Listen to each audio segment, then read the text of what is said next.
আসসালামু আলাইকুম, আমি তাজুল ইসলাম। আজকে আছি আমরা গাইবান্ধা সদর উপজেলার বোয়ালি ইউনিয়নের উত্তর ফলিয়ায়। এখানে আজকে আমি একজনের বাসায় আছি, শরীফুল ভাইয়ের বাসায়। সে নিজে হাতে খাতা এবং কাগজের পরিবেশ বান্ধব কলম তৈরি করে। তার মুখেই শুনবো আজকে সে কিভাবে এগুলো তৈরি করে, তার মাথায় কিভাবে আসলো, এবং তার কিন্তু দুটো চোখ নাই, সে অন্ধ। সে এগুলো কিভাবে করে একটু জানবো। ভাই, আপনি একটু বলেন যে এইগুলো আপনি কিভাবে তৈরি করেন এবং এটা কিভাবে মাথায় আসলো। প্রথমে আমি খাতা তৈরি শুরু করি।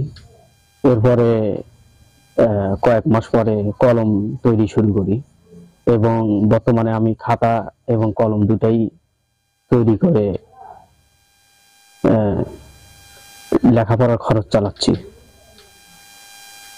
আচ্ছা, এই কতগুলো সেল হয় মাসে আপনার? কলম সর্বোচ্চ 1000 আর খাতা সর্বোচ্চ 500।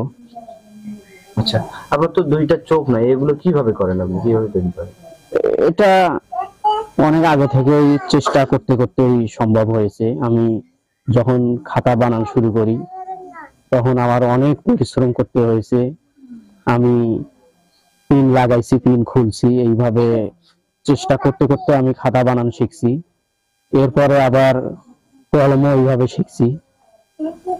আহ, আচ্ছা, এই খাতা এবং কলম বিক্রি করে কি আপনার সংসার চালানো সম্ভব হয়? কি করেন? না, আপাতত তো সম্ভব না। আমার তো আয় একেবারেই সীমিত। মাত্র 2 থেকে 3 হাজার টাকা আসে আমার। এটা দিয়ে তো নিজেরই চলা কঠিন। কি চাচ্ছেন আপনি? আমি চাচ্ছি সরকারি সহযোগিতা।